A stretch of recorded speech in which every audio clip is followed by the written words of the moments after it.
নমস্কার, আপনারা দেখছেন আরোহী নিউজ বাংলা। আমি আপনাদের সাথে রেটিনা। রাজ্যের জনস্বাস্থ্য এবং চিকিৎসা সেবা পরিকাঠামো আরও শক্তিশালী করতে বড় পদক্ষেপ রাজ্য ও কেন্দ্র সরকারের।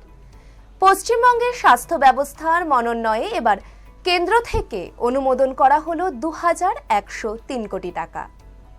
ন্যাশনাল হেলথ মিশন অর্থাৎ NHM এর অধীনে এই বিপুল অর্থ বরাদ্দ করা হয়েছে পশ্চিমবঙ্গের স্বাস্থ্য পরিকাঠামোকে আরও উন্নত এবং আধুনিক করে তোলার লক্ষ্যে।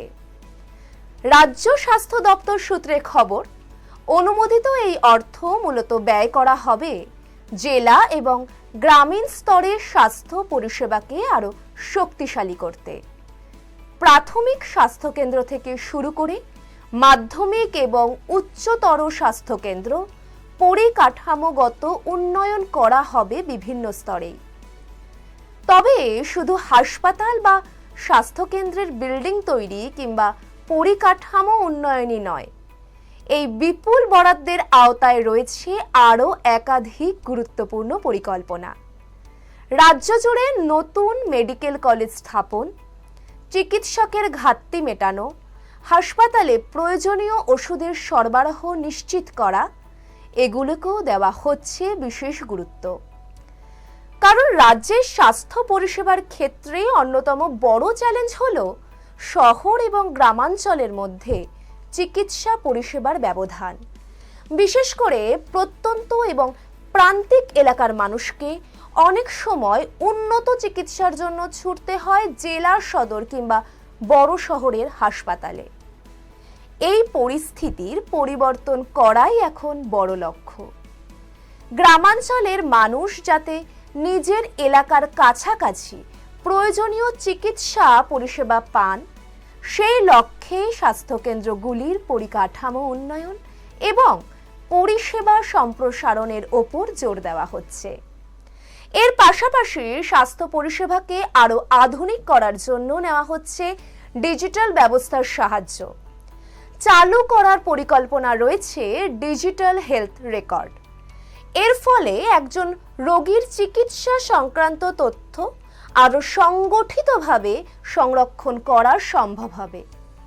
রোগীর আগের চিকিৎসা, পরীক্ষা নিরীক্ষার রিপোর্ট কিংবা চিকিৎসার ইতিহাস, প্রয়োজনে সেগুলো দ্রুত খুঁজে পাওয়ার সুযোগ তৈরি করা হবে।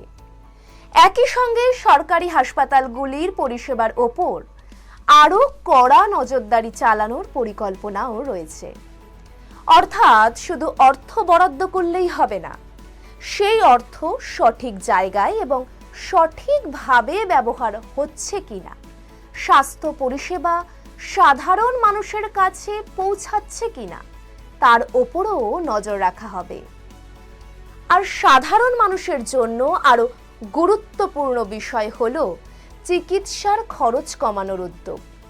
বর্তমানে বহু পরিবারের কাছে দীর্ঘমেয়াদী চিকিৎসা এবং ওষুধের খরচ একটি বড় আর্থিক চাপ হয়ে দাঁড়ায়। এই চাপ কমাতে সস্তায় জেনেরিক ওষুধ সরবরাহ নিশ্চিত করার ওপরও জোর দেওয়া হচ্ছে। পাশাপাশি বেসরকারি হাসপাতালগুলিকেও স্বাস্থ্য পরিষেবার বৃহত্তর কাঠামোর সঙ্গে যুক্ত করার পরিকল্পনা রয়েছে।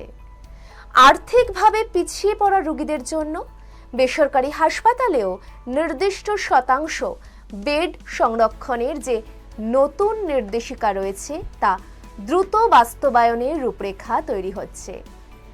অর্থাৎ লক্ষ্য একটাই, অর্থের অভাবে যাতে কোনো মানুষ প্রয়োজনীয় চিকিৎসা থেকে বঞ্চিত না হন।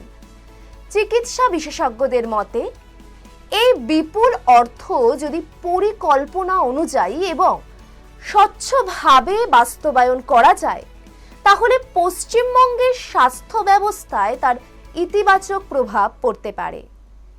বিশেষ করে উপকৃত হতে পারেন গ্রামীণ এবং প্রান্তিক এলাকার সাধারণ মানুষ। কারণ স্বাস্থ্য পরিষেবা যত মানুষের বাড়ির কাছাকাছি পৌঁছবে, ততই কমবে বড় হাসপাতালের ওপর চাপ, কমতে পারে রোগীর যাতায়াতের খরচ এবং দ্রুত চিকিৎসা পাওয়ার সুযোগও বাড়বে। তাই এই বিপুল বরাদ্দের আসল সাফল্য নির্ভর করছে পরিকল্পনার বাস্তবায়ন কতটা কার্যকর হচ্ছে, কাঠামো কতটা উন্নত হচ্ছে এবং সেই পরিষেবা শেষ পর্যন্ত সাধারণ মানুষের কাছে কতটা দ্রুত পৌঁছাচ্ছে তার উপর নির্ভর করছে। কারণ স্বাস্থ্য পরিষেবা শুধু একটি সরকারি প্রকল্প নয়, এটি মানুষের জীবন এবং ভবিষ্যতের সঙ্গে সরাসরি যুক্ত। এই 2103 কোটি টাকার এই বরাদ্দ যদি সঠিকভাবে কাজে লাগানো যায়, তাহলে পশ্চিমবঙ্গের স্বাস্থ্য পরিকাঠামোয় একটি বড় পরিবর্তনের পথ খুলে যেতে পারে। রাজ্যের হাসপাতাল থেকে গ্রামীণ স্বাস্থ্যকেন্দ্র, চিকিৎসা থেকে ওষুধ, ডিজিটাল স্বাস্থ্য পরিষেবা থেকে সাধারণ মানুষের চিকিৎসার খরচ কমানো, সব ক্ষেত্রেই এবার নজর বাস্তব পরিবর্তনের দিকে। তাই শরীর সুস্থ রাখুন, সচেতন থাকুন আর স্বাস্থ্য সম্পর্কিত আরো আপডেট জানতে চোখ রাখুন আরোহী নিউজ বাংলা, সত্যের সাথে সত্যের পথে।